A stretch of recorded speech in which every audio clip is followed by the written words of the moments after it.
Thank you to the new member of the channel, Dr. Marnie Hill Fodderero, the maker of tons of books you guys all need to buy.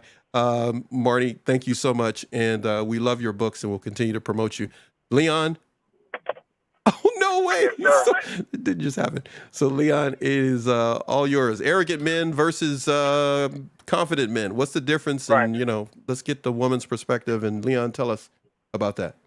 An arrogant man has insecurities that he hasn't dealt with, and he doesn't think that he has insecurities. A confident man has insecurities and has dealt with them, and so he finds solace in that. He finds strength in that. He finds honesty in that. He finds that he can help other people.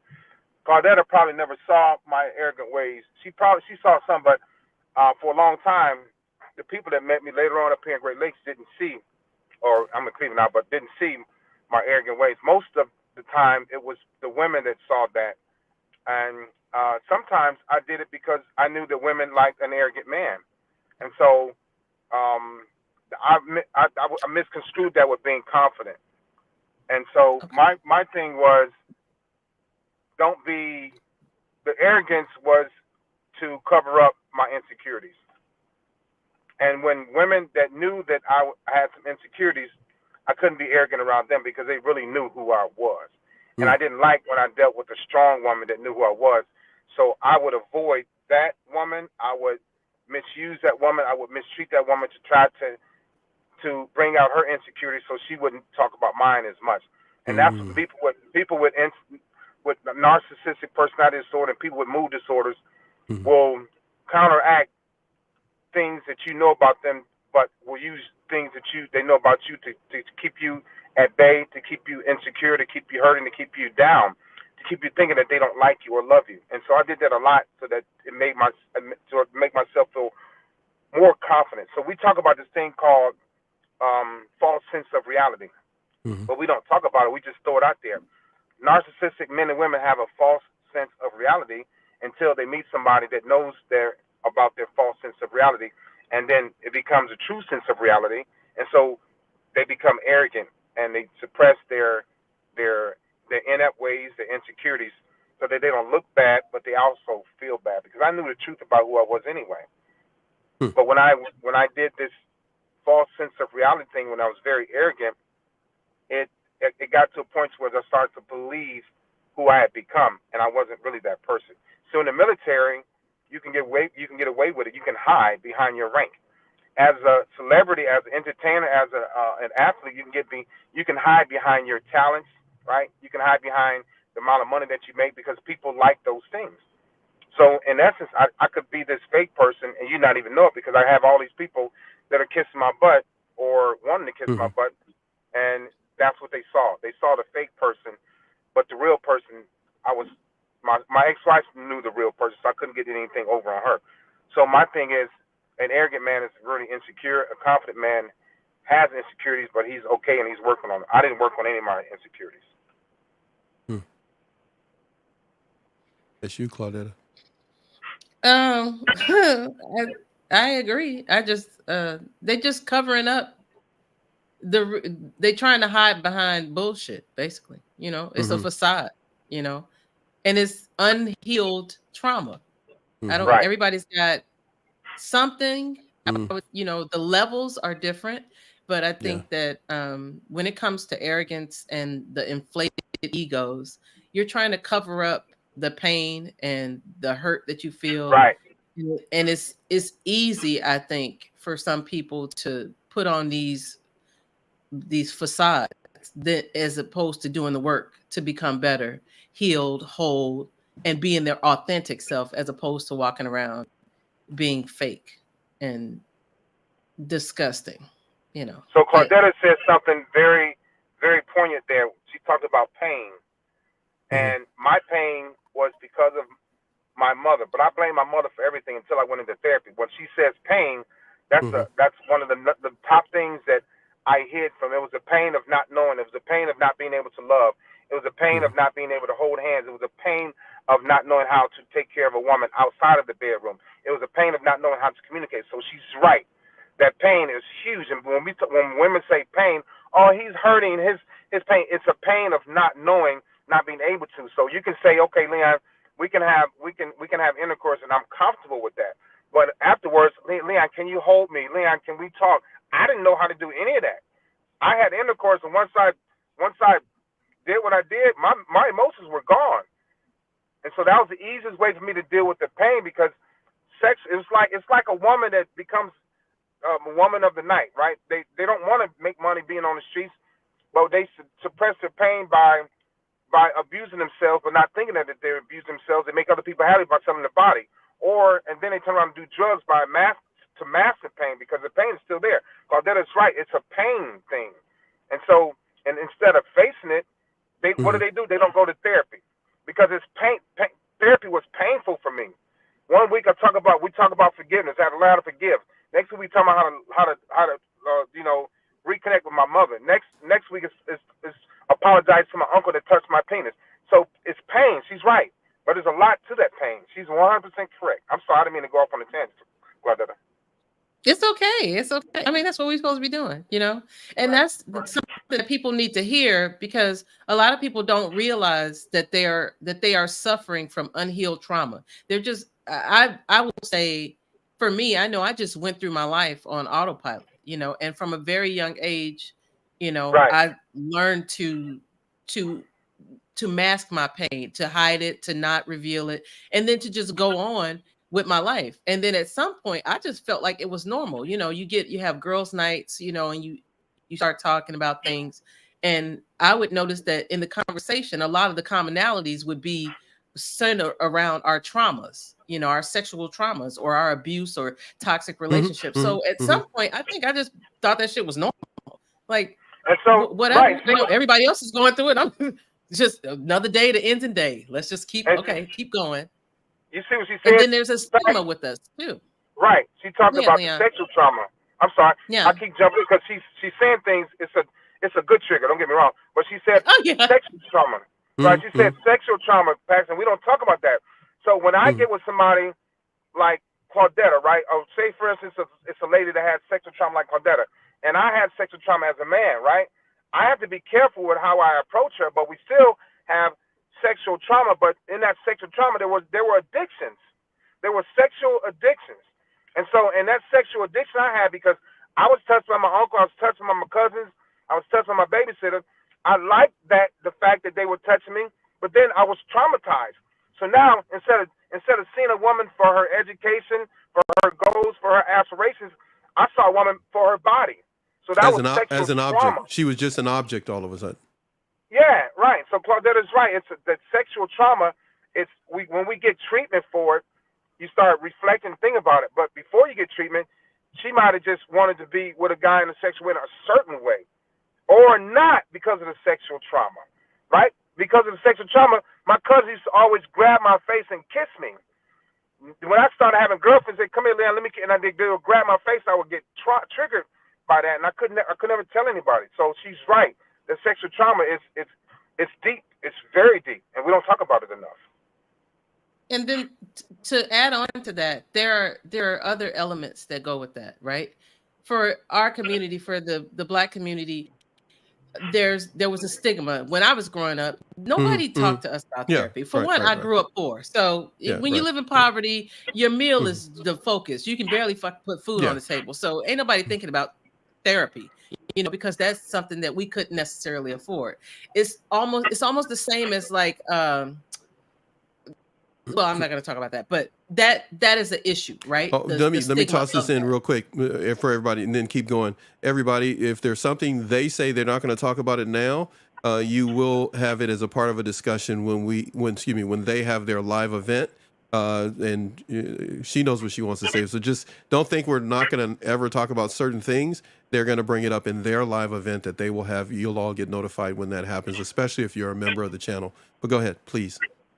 Yeah, so you have the element of poverty where you can't afford it, and then you have the stigma of there's something wrong with you. It's just like there's a running joke in our community where if somebody starts losing weight, they think they own that shit. Like, excuse my French, but like drugs, right? Drugs, they think you're on drugs. They don't necessarily not like you're taking care of yourself. They're trying to, they don't think that you're necessarily trying to take care of yourself. That's true. They automatically attribute it to something negative, and then you're on there's a coke joke or about it or something. whatever. Yeah, right. But yeah, so therapy is not something that we necessarily focus on. I love the fact that it is being brought to the forefront now for people in general, but especially for my community, because we have suffered, you know. So, and that's not even talking about the sexual trauma. That's not even talking about the narcissistic trauma. That's not even talking about the DV. You know, there's just a huge foundation of trauma. So this is just one of the layers. You know what I'm saying? So when we talk about that, I feel like it's like it used to be like taboo. And I'm sick of it. You know, I'm glad that I'm in a place. I'm not healed, right? Because I don't believe that I'll ever fully be healed. It's like the loss that I feel when it comes to like my mother, my grandmother, those type of significant losses in my life. I don't think I'll ever fully recover from that, right? You just learn to maneuver through your life in a new way, right? But with therapy, the healing that comes from that, it's almost like I see the world in a completely different way, because I'm not the person that I used to be, and I know that I'm still changing, right? My friend and I just yesterday were talking about triggers. She had been triggered by something as well as myself. It was two completely different triggers. We were listening to a conversation, but we both got separate triggers, and we were talking about the impact that has on our life, and how 5 years ago, or for her, she's like 10 years ago, you couldn't have even gotten her to speak about it. And I was talking about the fact that I didn't even realize that this was a thing for me, because I was living a completely different life where you abandon yourself. At least that's what I feel like I did. I feel like I had to abandon myself and become someone else when dealing with the trauma, because I felt like nothing was going to change, and this was my life, and I better get used to it. And Suck It Up Buttercup has been a part of my life for pretty much my whole life. Time? You know what I'm for even when you were a teenager, I played football, so yeah. Okay. Yeah. That's right. They didn't say "Suck It Up, Buttercup," but that's what pretty you much better what do, they meant. because no one cares about your tears, because no one made you come out here, basically. So let's get it in gear. You know what I'm saying? So it's I don't know. When it comes to therapy, it's one of the greatest blessings of my life. It's probably one of the toughest journeys that I've been on, but I wouldn't trade it for anything in the world, because I genuinely love myself now, and that did not happen before. I was faking the funk, and in my defense, I thought I was loving myself. Okay, so I wasn't. I've been holding my tongue the whole time, but I got to bring up. We were talking the other day. I'm just going to touch on it. We were recording. So everybody knows we were recording your podcast, your first episode, which I'm still editing. But I just have to say, you said that you were doing self-love. I'm kind of giving a teaser for everybody. It's in the upcoming podcast. I'm not going to tell you guys everything, but you were essentially saying, in a nutshell, you were doing stuff, and you went like, "I love myself." You're like, "I'm good," and then you found out later, no bueno. It was not. You were doing good to yourself. It's kind of like, reminds me of what Leon said many times when we were doing shows before. And he kind of threw me off, because he's saying this, and I'm going like, "Dude, you didn't know that was bad?" And then he was saying that, I was going like, "But that was good." And he was going like, "I don't want that." And I was going, so that's what the trauma does, kind of what Leon was saying, and both of you are saying. It kind of throws you off what you're doing, the good and the bad. Kind of confuses everything. I don't know. Correct me what I'm saying. It does. It confuses. Okay, so I didn't care about self-love, but I wanted others to love me, women. Got it. Okay. But and so I was a very confusing man, a very confusing person, because I couldn't care any less about love than I did. I was done with, after 11 years old, I was done with love. And I will tell you this: a woman, and Claudetta knows this, for her not domestic violence, sexual assault, right? It affects her or affected her in a certain way. With me, I wasn't going to tell anybody that my babysitter took my virginity, because it's like I'm supposed to man up and be happy about that, losing my virginity. Whereas a woman, if it's unconsensual, that's a bad thing. But for men, you never hear anybody say, "Yeah, man, old girl raped me." You know, we don't hear that. How Yeah, dare you I tell get what you're somebody saying. that? I Yeah, totally and get what so you're saying. Yeah. that was a badge of honor for me, for my babysitter to take my virginity, my cousin to be kissing on me. That was, to me, that was a good thing. But for women, it's a bad thing. So when they come out of it, women wind up can be serial killers, don't want to have sex, don't want to have babies. They could just decide to like women. But for men, when it happens, it's a badge of honor. I became very, very, very, very promiscuous. So I had very, Mm. very low standards when Wow. it came to women. One of my cousins used to kiss me. She was fat. So I started liking heavy set women. I don't call women fat. I started liking heavy set, voluptuous women because of her. My other cousins were skinny, and I started liking skinny women because of them kissing me. And so my babysitter was skinny, and she wore red lipstick. So I started liking red lipstick on women. So I became a freak at a young age and didn't even realize how sexually traumatized, like Claudetta said, sexually traumatized I was. To me, it was a badge of honor. So I became a very sexual deviant type of person because of my childhood. So I didn't see that I was being disrespectful by grabbing a woman's butt or grabbing a woman's breast in public. It felt good to me. Then I got the hell slapped out of me in Mexico.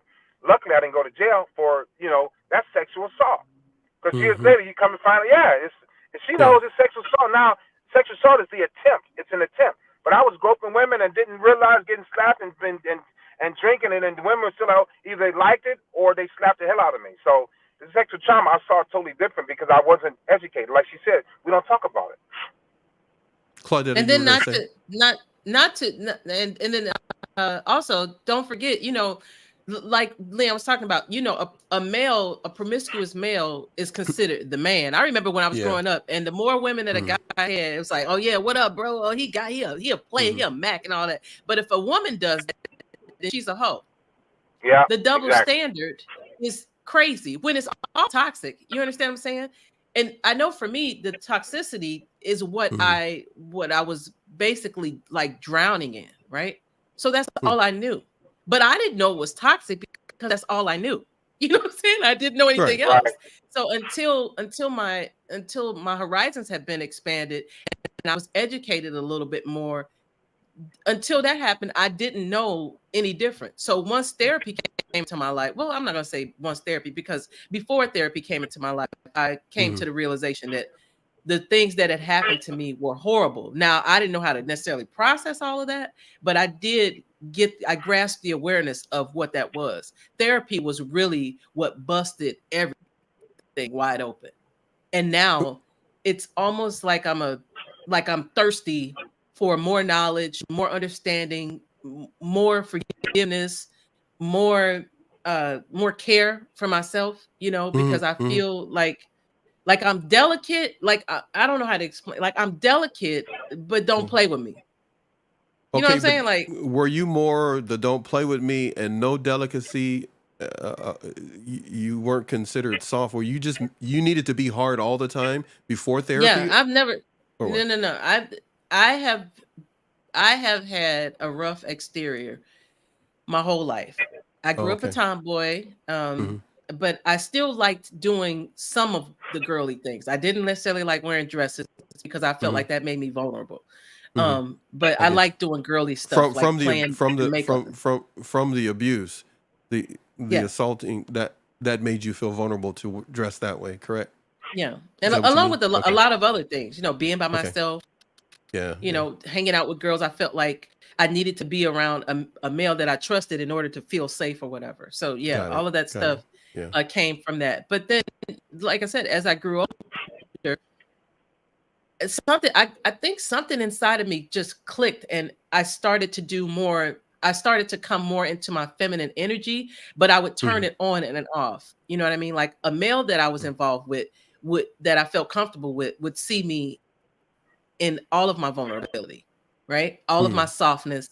And I don't know if I told you this, but at some point, I think it kind of felt like I was performing with Yeah. the You did touch telling on of the that. Yeah. story, and Yes. Yeah. Right. to Right. see if they Yeah. cared or if they would protect me or whatever. I don't know what the fuck that It's was like an about. But emotional see, Anyway, look, dipstick. An emotional dipstick. You were just checking to see, were the they really temperature, I don't connecting? know. Yeah. Yeah. Okay. Are you but gonna see, be safe for me?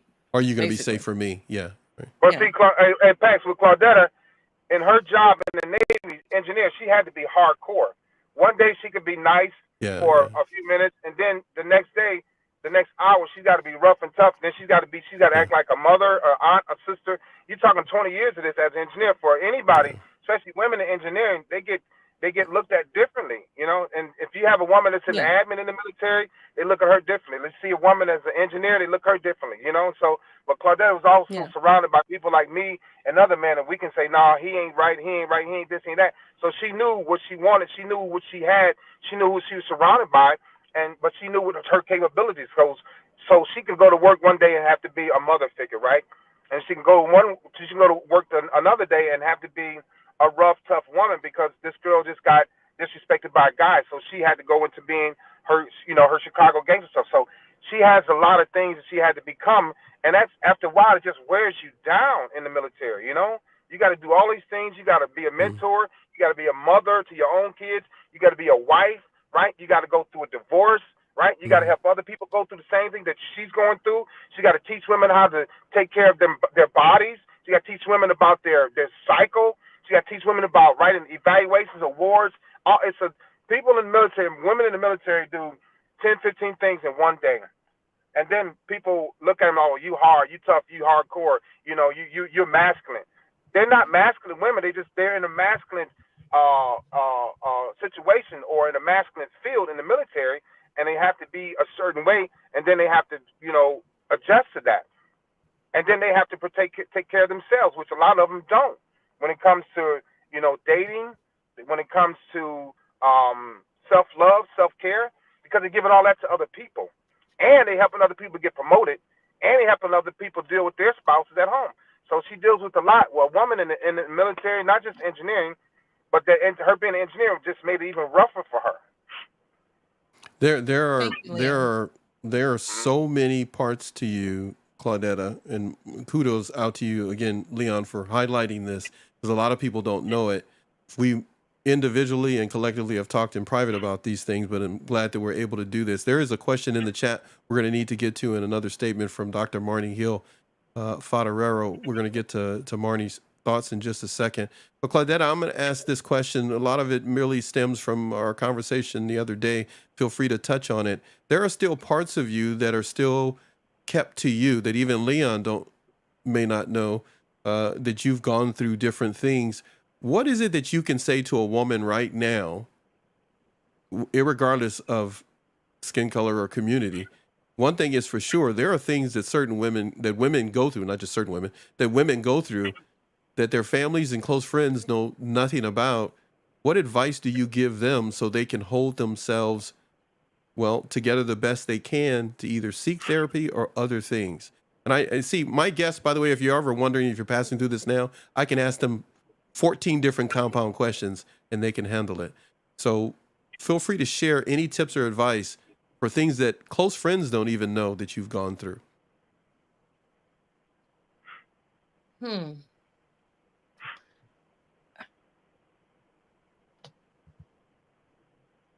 I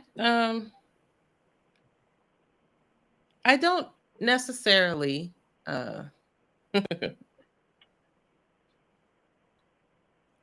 sis, wherever you are, right? I want you to know that there are things that everybody doesn't need to know everything about you, right? But if something is crushing your soul, if something is tearing you apart, if something is disturbing your sleep, if something is preventing you from being your best self, please do yourself a favor and find a confidant, whether that be your priest, your therapist, your parent, your spouse, your significant other. You got to get it out because holding it in is killing you. You think you being strong, boo, but you're not. You're not. We are not just here to struggle. We are not just here to tackle problems. We are not just here to deal with it, get through it. We are more than that. So I'm telling you, my sister, wherever you are, I'm telling you this with love, compassion. You can do it. You can get through it. I'm still working through it. I'm not whole. I'm not completely healed, but you can do it. It's just going to take a lot of work. So you can't be fucking lazy, babe. You can't be lazy. You got to love yourself more than the pain that you're in. You got to fight through it. And you got to help others do it like I'm trying to. Yeah. Because we all we got, babe. We all we got. And it's through love. It's through compassion. That's one of the only ways we're going to make it. And you don't deserve to sit anywhere, lay anywhere by yourself, dealing with whatever it is that you're dealing with. We all deal with something. But whatever you're dealing with, you ain't by yourself. I'm sending you all the love I got. All the love I got. And you can do it. You can get through it. There are DMs if you need to do that. There's an email if you need to do that. But don't think for 1 second that you got to go through this by yourself, because you don't. Whoever is telling you this, wherever you heard it, they're a liar. You don't. And if you ain't got nobody else, you got me, and I'm in your corner, and I'm a scrapper, baby. I'm a scrapper. You better know that. You might not know what kind of drawers you got on, but you better know I'm a scrapper. We may have to change it together. Change your nickname. We're gonna have to put Scrapper, Pop Off Scrapper. Nope, we can leave it. We can leave it as Pop Off. Pop Off. I love it. Scrap your ass. This is your Pop Off moment. We're gonna strike this down and send it to you. You can post it anywhere. I got a question in the chat. Thank you so much for doing that. Thank you so much for that. You're gonna love her first episode, everybody.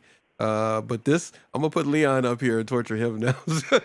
Leon, there's a question in the chat from Marnie, and she says, it seems that it's very rare for narcissistic abusers to take responsibility or work to acknowledge, change their behavior, or realize how much they harm others. What's the catalyst for their awakening? So there's a few things, and I get that a lot. That's a great question. I never volunteered to go to therapy. In the military, we're held accountable.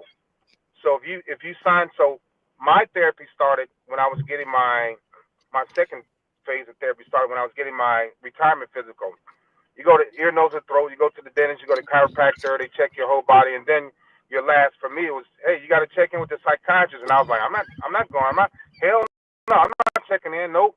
So I left the VA hospital. I try not to laugh every time you say that, but I just laugh trying to imagine you being that way. And so I left the VA, and I keep in mind, I was a senior leader, very, very, very arrogant, probably, conceited to, self-centered, all of that. I didn't show it a lot, but I left the VA hospital. I'm like, I'm going back to work. Ain't nobody gonna tell me to go see a psychiatrist. By the time I got back to work, they had got an email from the VA, and my captain said, "Hey, Master Chief, I got this email. They say you walked out of the psychiatrist's office." I was like, leave me alone. Yeah, so cold busted. I went busted. So he said, you need to go check back in. And I was like, man, I didn't say this to my captain. Yes, sir. So I went, and that's where it all started, because I was trying to get away from it. I didn't want to go. I knew what was happening. I knew what was going to happen. And then I go there. This is when I was smoking cigarettes. I went and smoked a cigarette, went and bought me a pork chop sandwich. I'll never forget this. Went and bought me a fried pork chop sandwich and a great pop. Yeah, yeah. And then I went in there, and she said, you shouldn't be coming smelling like cigarettes. And I was like, lady, don't get started. I was mad. I was upset. I had a headache. My chest was hurting. I'm trying not to laugh. Go ahead. My chest was hurting. I had pork chop meat in my teeth. I was tired. And so she made me go wash my hands. I went and washed my hands. I'm telling you. He was in school all over again. She made you go wash your hands. So let me get back to the story. So I did all that. I went and washed my hands. I sat back down. They called me back into the office, and that's when it started. I went in there lying to her, and she's like, look. She said, look, hold on. We're going to start over. She said, you don't have to come here acting tough. I was like, I'm sitting looking at this little lady. I'm like, I want to just, like, I don't know. I wanted to do a couple of things. I was angry. I wanted to fight. That's because she was shorter than you, but she was tougher than you. She was small. She was tougher than me. She was. I didn't like it. You're right, Pax. She was tougher than She me, was and I tougher. didn't. I'm a guy, man. Like Trust it. me. I know what you're talking about. I didn't like it, and so. And you go like, said, do I go to prison or do I sit down and do what she tell me? Right? That's what Claudetta. That's what he was doing. She said, how can I make it in prison? Nah, let's go ahead and sit down. What she say? Right. And so that's where it all started for me. Tough woman. Talking to Dr. Federaro. Is that Federaro? So Marty. I started sitting in there, and I sat and for a whole year. I just got used to it. And so I never acknowledged anything before her. I never admitted anything. She wanted me to talk about my mother, my father, my cousins, my uncle, my siblings. She wanted me to write letters. She said, I'm going to enroll you in inpatient, intensive inpatient care, Mr. Walker. Wow. Wow. Before that, nobody had ever told me that I needed intensive inpatient care. Wow. And when she told me that, I was embarrassed. And so she gave me a brochure, and then they sent me to see a psychotherapist. Psychotherapists are educated on narcissistic personality disorder. I didn't know these people existed. I didn't know. And so I bounced around from a psychiatrist to a psychotherapist to a social worker. I had all of those. And the only one, and I was very disrespectful to the psychotherapist because I kept going. I went back another time. I walked out of her office, and she called my captain again. And so they putting all this stuff it's in my medical record. I was in one lady's office for 18 minutes, walked out. She said, he comes in here with a bad attitude, smelling like smoke. That's what she typed. She put in my paperwork. And so. Told on your ass. Hey, that's right. Yeah, that's what he needed, Claudetta. Marty's asking about this, about being an awakening. He was getting his awakening. It'd take over a year. That's where it started. Right. And so they look, they said, Leon, look, she said, look, we have a lot of work to do with you. But before that, Paxton, nobody ever told me that I needed a lot of work. My ex-wife said I was dysfunctional. She didn't want my kids to be a product of me. She told me that. And the more she told me that, the more evil I became. So anyway, I never had anybody say, hey, we have a lot of work to do with you, Mr. Walker. You're going to be in. So I'll tell you this. In my medical record, it says PX. PX stands for patient. It says patient will be in therapy indefinitely. And it's in capital letters and it's stamped bold. Whenever a person has narcissistic personality disorder and mood disorder, therapy is indefinite. And so I had to hear these things. Right? Indefinite. And then it's indefinite. But what happened was I found out that it wasn't that bad. People with NPD or people that know that they have problems, people that are cheaters or whatever, they think that when they go sit down and talk to psychotherapists, it's going to be bad. It wasn't bad. It hurt. But after a while, I started seeing that I can be a different person. I can be a better person to my ex-wife, to my kids, to my friends. A lot of my friends, like Claudetta, they didn't see like behind the closed doors, and I was a very verbally abusive man. Wow. I was very mentally abusive too to my exes. So anyway, to answer Doctor's question, the awakening came when I was called out, and I didn't like it, but she helped me understand it. She said, "No, just sit down, come back. I'll see you." But I had in the military, when you miss an appointment, you're held accountable, so you got to go back. In the civilian world, you miss an appointment, they don't care. You're not held accountable. In the military, when you miss an appointment, you get an email. Your boss gets an email because they're paid to show up to give you therapy. And if you're not there, the Navy loses money. So I said, okay, I'll be back. But what happened was she was approachable. I liked her. I could talk to her better than I could talk to my ex-wife. And I couldn't tell my ex-girlfriend anything. I had everything from her. I like withholding knowledge. I enjoy it. And that's a part of my personality disorder where I like withholding knowledge so that I can seem smarter or better or more prepared. So anyway, to answer Doctor's question, I kept going back. I had a heart attack. I kept going back. I lost a tooth. I kept going back. I'm losing money. I'm like, look, Doc, this is not working. Every time I come see you, something bad happens to me. And I told her. She started laughing. She said, yeah. So I tried to blame her. I tried to blame therapy. 2 and 3, he got 4. 2 plus 3, he got 4. He go like, it must be her because it can't be me. So there you go. I'm too narcissistic for it to be me. That's right. And so I said, look, Doc, what? She said, well, let's look. She said, it's not me. I'm just letting you know. I know. It's not I me. can see. Dude, you need a shirt that says that, man. You need to sell that to all the narcs, man. It's not me. Not me. So I kept going. And I found that I was really running from myself. Yeah. It wasn't my ex-girlfriend. It wasn't my ex-wife. It wasn't my kid. I was running from me, and I was running from the traits that I got from my mother. I was running from, and I blame my mother for everything. But I found out that my mother wasn't the whole problem. My sister seems to think that my sister's a social worker. She seems to think that my mother was a narcissist in our family, and it comes from the woman. They say that. So I stopped blaming my mother because I was able to reflect on my whole life for a whole year of therapy, and it helped me out.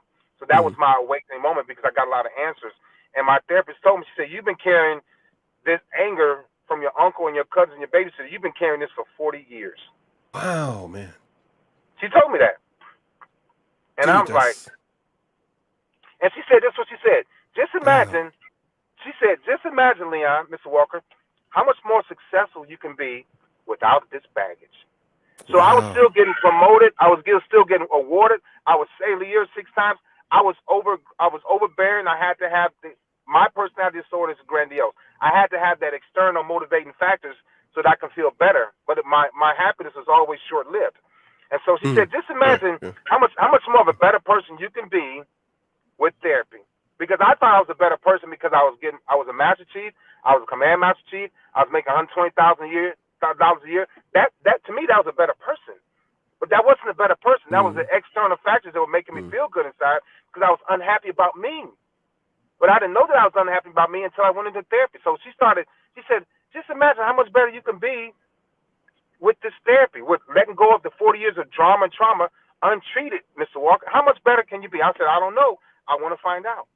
And so when she opened me up like that, I started feeling comfortable and confident to talk about my NPD and my mood disorder. I just recently started talking about my mood disorder a couple of months ago.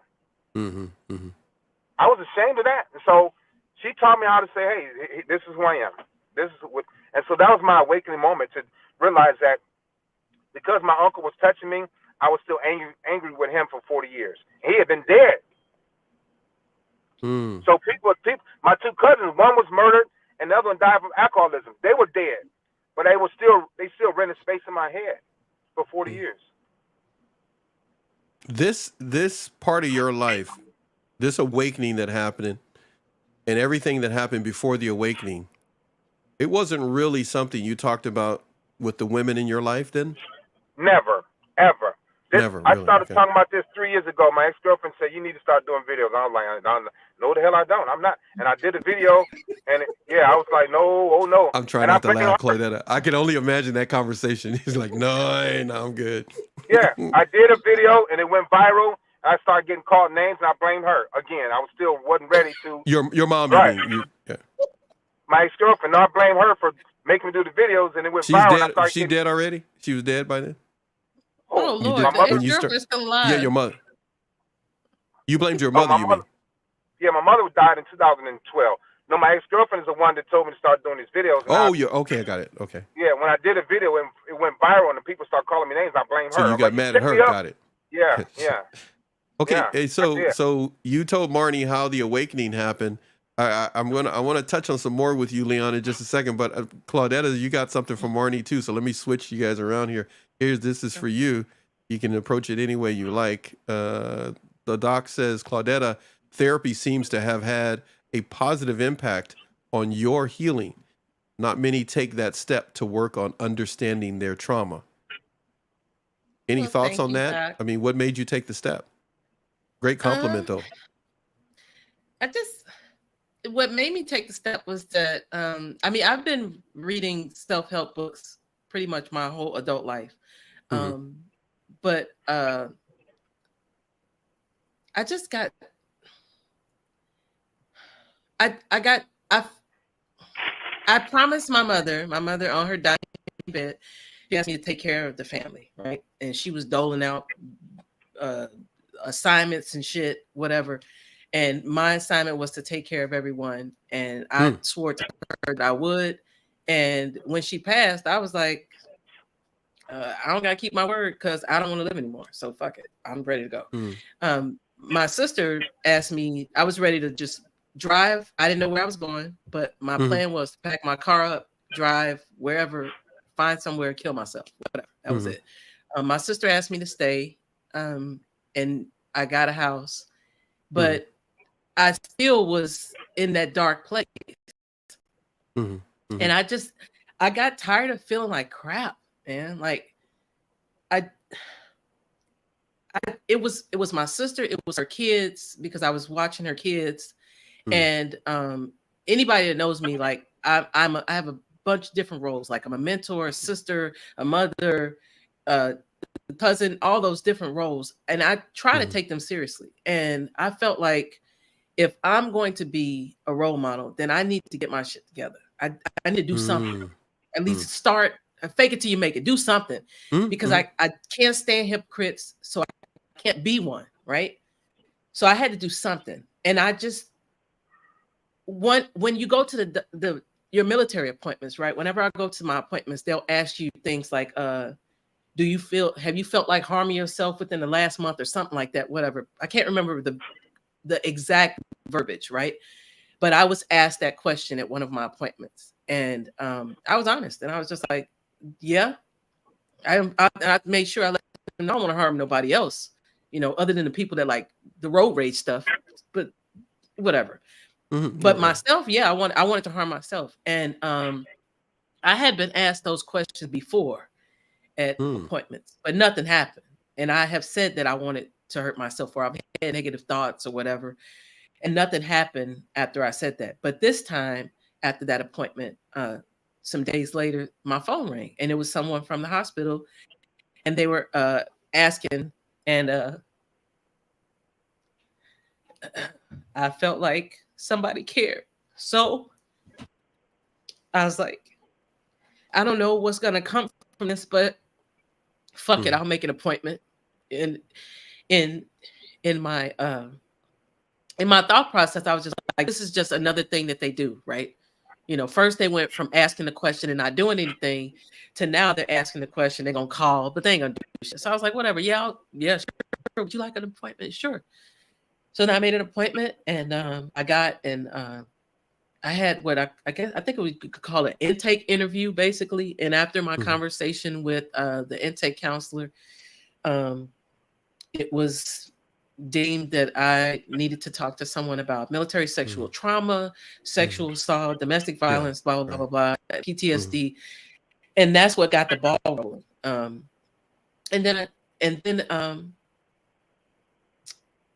I just I just kept going. That's it in a nutshell. I started and I didn't stop, and Hmm. I haven't seen my counselor for a few months, but I do plan on going back. Hmm. I don't feel like I'm at the end of my rope anymore, but Hmm. I feel like I can swing again. Like I can Yeah. get. I don't know if you're familiar with boxing, but when you box, right, your stance, your feet are staggered, and you keep your guard up. And when you Hmm. swing, you put your Hmm. hip Your into weight. your pit, into your punch, and you Hmm. throw it as hard as you can. And Hmm. I feel like before therapy, I was kind of like half-ass, like tapping. But now I feel like I can swing, and I can keep punching, and I can fight for my life with Hmm. everything in me. You know what I mean? And I didn't feel like that before. And this is the most authentic I've ever been in my life. And Beautiful. it's a Beautiful. shame that it took this long to feel like that. But man, it You did is it a though. feeling that I Yeah. cannot.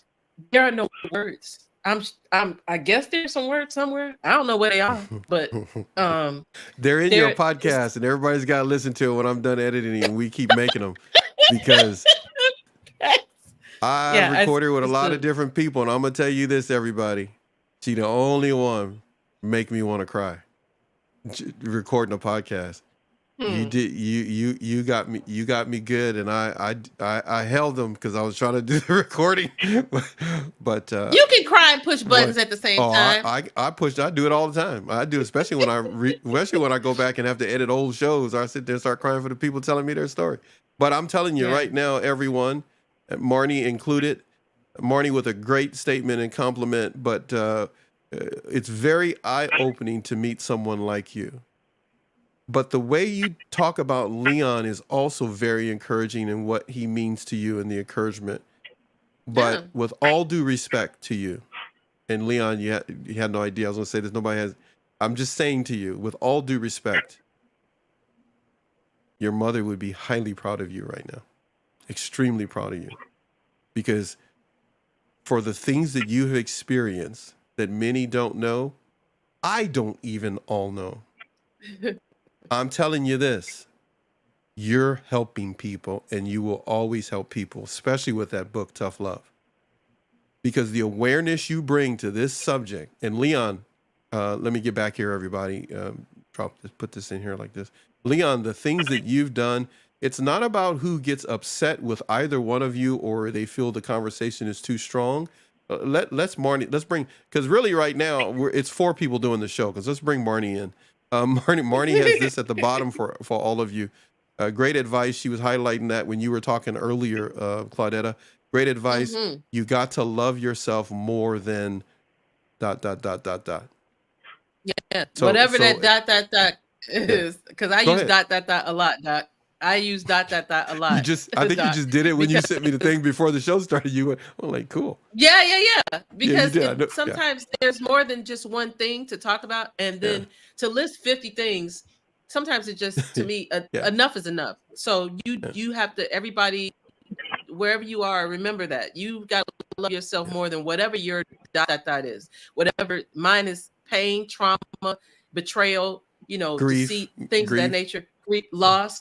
Love yourself more than whatever your ... is, and know that I'll say this till I ain't here no more. You matter. We all matter. Yes, Just- absolutely. You gotta believe it.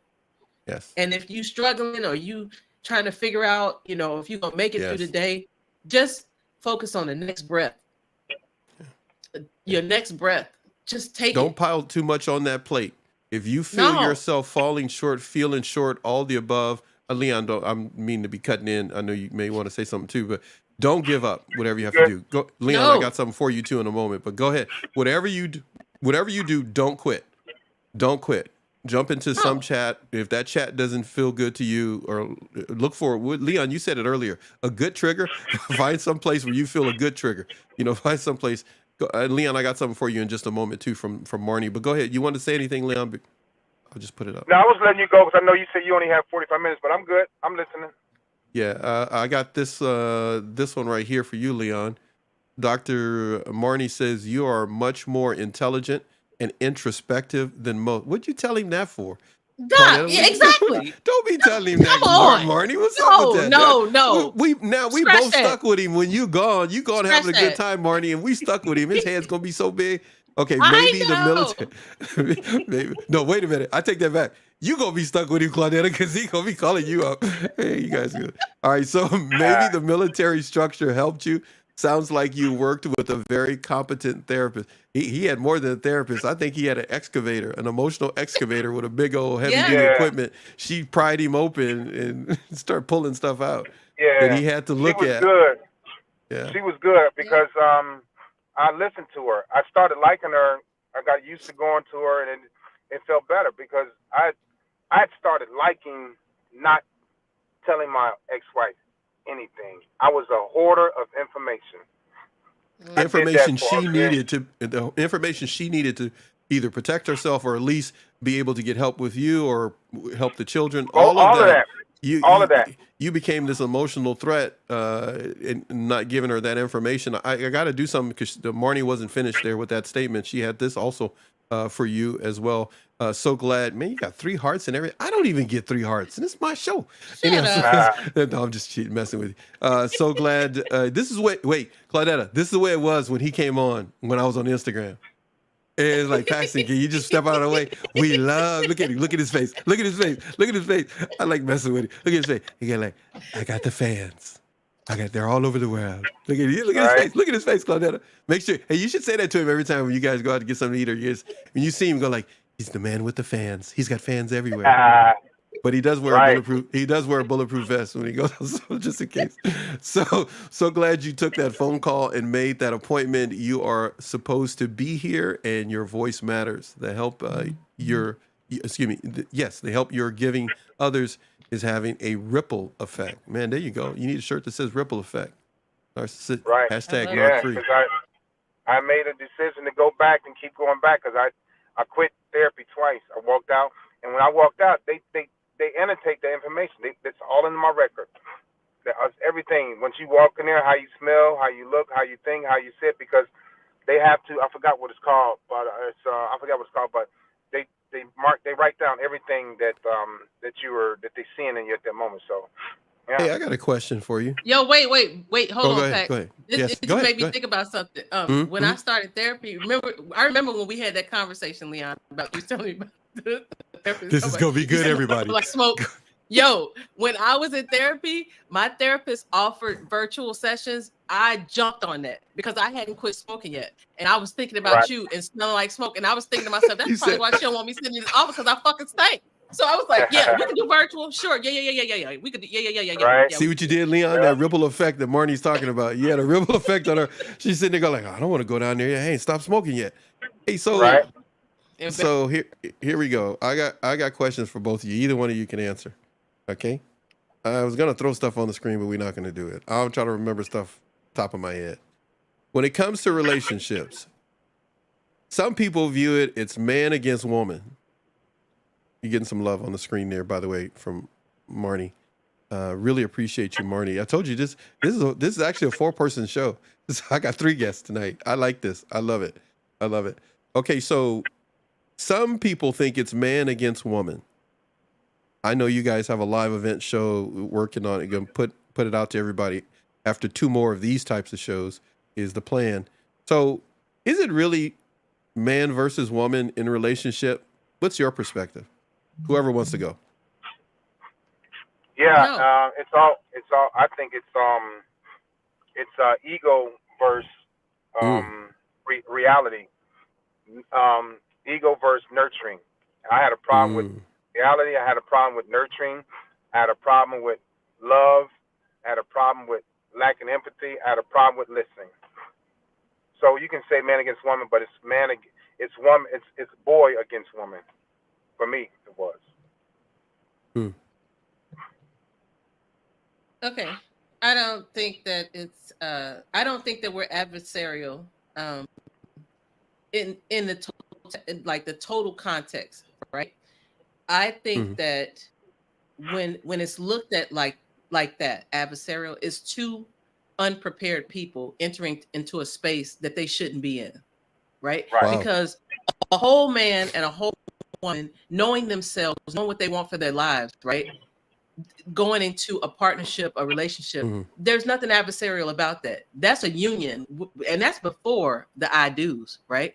In my opinion, when you decide that you're going to be a unit with someone, it's us versus the situation. It's us versus them. It's us versus the problem. It's never you versus me. It shouldn't be like that. I know that some people do have those type of relationships, but in my humble opinion, it should not be like that. It should be us against everybody else. Like it's me versus me. Like if I'm trying to lose weight or I'm trying to get a degree, I'm not worried about what anyone prior to me, any of my predecessors. I don't care about what they did in the sense that it has nothing to do with my grades. It has nothing to do with my accomplishments. Now they are an inspiration to me. However, I'm not competing with anybody else. I'm competing with me. If I'm trying to lose weight, I'm competing with me 1 month ago so that scale can look better or so that my BCA can look better. I'm competing with myself only. And in a relationship, I'm not competing with him because why am I with you if we're going to be adversarial? I can fight outside. You know what I'm saying? I can fight at work. What she's saying is that, right, that's the mind of a woman. I didn't have that mindset, so I always thought that a woman was trying to control me. And I saw the way that Claudetta was saying it, I would still be married to my first girlfriend in 1987, whatever it was. But I always thought that women were trying to control me, so that was my excuse to not connect with them. I always blamed them. So she's right. If I looked at it as if it's us against this problem, I would have been much better off. I'd have stayed with one woman instead of turning into an international whore. Now, wait, there's no way for you to look at it the way that Claudetta so perfectly laid it out. There's no way to look at it like that because you weren't trained to see it that way. Your mind wasn't open to it. The selfishness already kicked in by the time you were 11. All of that. I was shut down. So the only thing that would have helped me back then is had I gone into therapy at 11 years old, but I probably would not have understood therapy. But Got maybe it. at 18, 19, 20, 25, 25, 30, it would have helped me. But I didn't, therapy was put on the back burner for me because I was trying to get promoted. I was trying to get awarded. I was trying to get rewarded. I was trying to become celibate.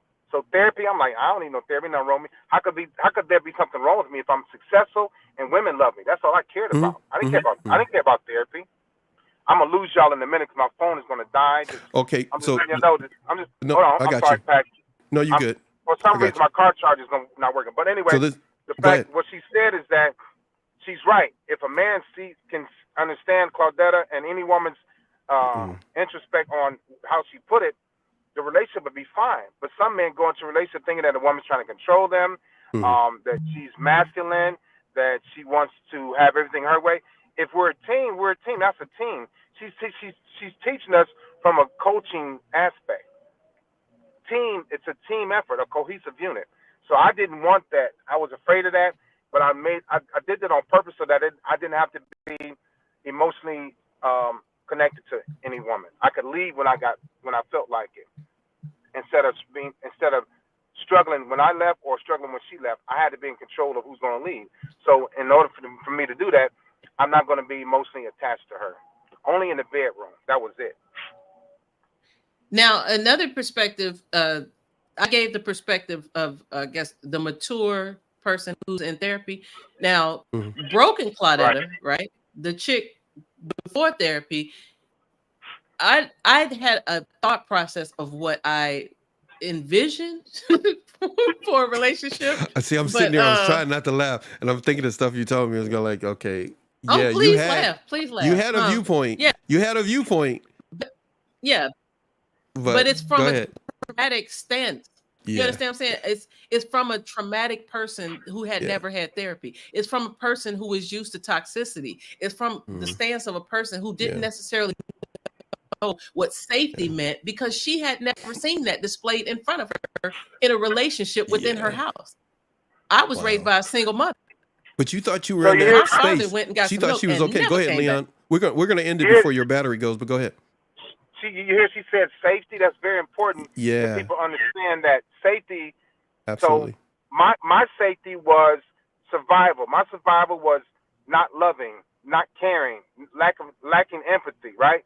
Lying, not want to talk, not want to get close to women. Because when my mother left me, I felt that if another woman leaves me, this pain is going to be unbearable. And then, like Odetta, I was suicidal as a kid, and I was suicidal as an adult. So to prevent that, I needed some kind of safety. So my safety was, okay, I'm going to sleep with all these women, and guess what? I want them to all love me, but I'm not going to love any of them. That was safety for me. It was wrong. It was unhealthy, but she said it. That was my safety. Her safety is something else. Your safety is something else. Now my safety is something totally different. Now my safety is now my safety is being monogamous. That's safe for me. Before it was the opposite. It's being promiscuous was safe for me. And my safety was being promiscuous. Like you wanted love from them, but I wanted all the love from any man that I was with. But I also I had my track shoes on. I was ready to go because my daddy had left me, and he was the first man that I ever loved. Right. That's so right. In my mind, I'll leave first. I'll leave you before you leave me. You know what I mean? It didn't always work like that, but that was always a thought process for me. Like, oh, I'll be gone. I don't gotta stay here. Blah blah blah. That was still in the back of your mind, like one shoe to drop. If it's like I'm so out of here so fast. And Leon, at the same time, you were like, you were trying to get all, but I don't have to be attached to all that I bring in. And you Claudetta, were trying to get attached and get as much as you could squeeze out of it. But if they flinch the wrong way, you done lost me. Because I know you're gonna leave me. You're gonna leave me. So you're gonna eventually leave me. Let me just go ahead and get skedaddle now. Because I know the pain of loving a man and him leaving. My father left, my brother left.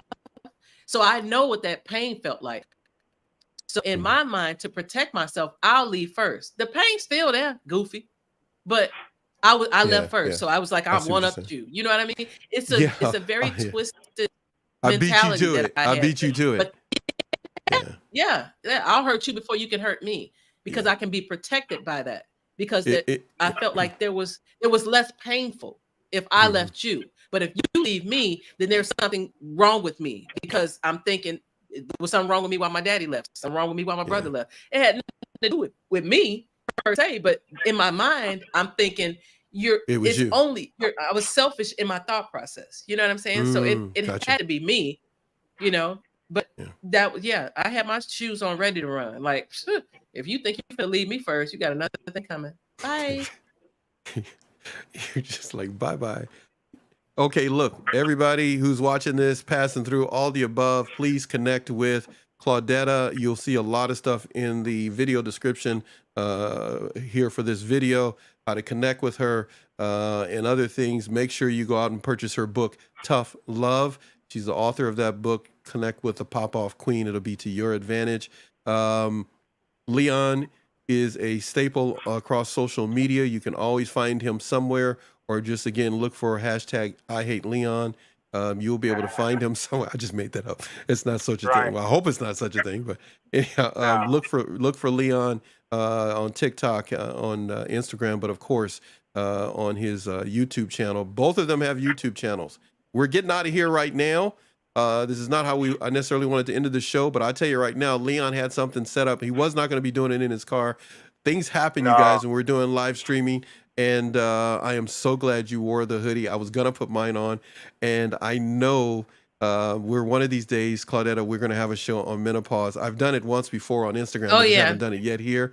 But we're going to do it. I had some people reach out to me. I just got to plan it for 2025, but we'll do it. But what I was going to say is everybody, please make sure you support them. We have another show coming. I'm going to do Leon, I'm going to go relatively quick. If I find it, I'm not going to find it. I'm not going to find it. Don't worry about it. It's not there. You'll see it. I'm going to play something at the end for a video for everybody. But I'm not going to bring it in. They got whatever the schedule shows. Look at our TV guide that's there. The upcoming shows is like the TV guide for you to know who's coming on and when. It's not complete. There are so many other shows I have not put in there. You will see a number of shows coming, but you will see the 2 other shows that they have coming, and then a live event. You'll find that out, especially if you're a member to the channel. I got to do this now on the way out. Make sure that you show some love by subscribing also to Dr. Marnie Hill Fodderero. Go to her website, Google her, and you will find her website, and look at all the plethora, the extension of books that she has that will be to your benefit concerning narcissism and a whole lot more. Make sure you do that as well. Thank you so much for being a new member to the channel, but you've been so good to us. We really appreciate it. And I am so glad that Tracy A. Malone introduced us to you, and you were able to be a guest on our show. Everybody, appreciate you guys so much. I'm going to play something for everybody on the way out. Please make sure you come back next week. More stuff's happening. Both of you, next time when we get together, everybody, I'm sorry, put this up real quick. What does it say there, Claudetta? Not selfish? Oh, yeah. I like that. Not selfish, but self-preservation. Beautiful thought. Absolutely. I look forward to reading your book, Tough Love. Thank you, Doc. I appreciate you. I'm sorry about that. And Marnie, if you could please, if you at least put one of the titles of your book or the most current one, if you can type that in the chat so it's at least there. If others want to find it when this show gets uploaded to YouTube, feel free to type that in there as well, or at least your website or something where they can get the book. And I'll keep the stream open so you can put that in there. Leon, thank you, man, for doing this. You're a trooper, man. You told us what happened. I'm not going to talk about it right now in front of everybody. It's nothing bad, you guys. It's just that things happen, and he had a whole setup and was ready to go, and then things happened, and he had to do it out of his car. But I thank you for not canceling. You won't do it.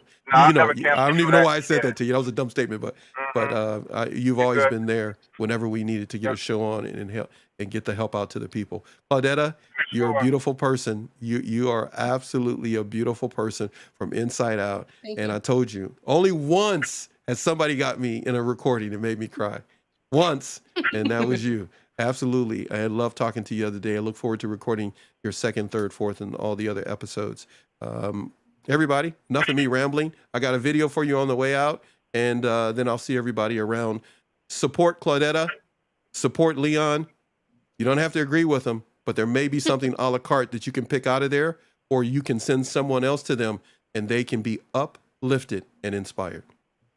All right. See you guys later. You guys can wave. See y'all later. All right. Later. Bye-bye. Bye. Thanks. Have a good weekend. Now you're stuck with me. No, you're not. I'm going to get my way over here, Claudetta. Leon, thank you very much. And Dr. Marnie Hill Fodorero, appreciate you being the third guest on the show today. I got something here for you guys. I really do. Okay. I really, really do. Here, let's do this. So you have to look at me. Join the channel at $5.99, NATV network and all the above, all that stuff. Time for me to hit a button and have a good weekend. Go watch a good movie. Stay narc free.